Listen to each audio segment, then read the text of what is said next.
I'm the Executive Director of Innovation and Technology Partnership at the INCD. INCD is the Israeli National Cyber Directorate, which is the agency, the civilian agency responsible for securing the Israeli market.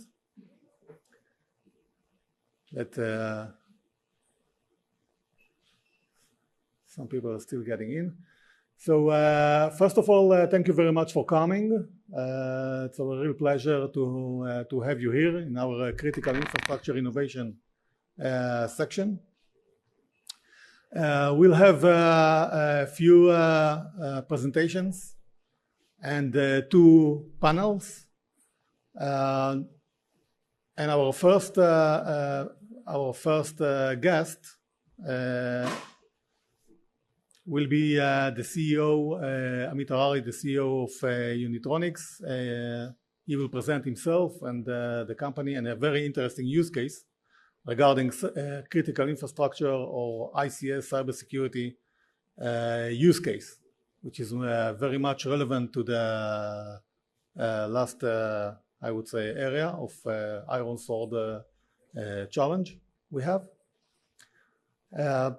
This talking about critical infrastructure innovation is mainly about how to take a very traditional conservative industry and enable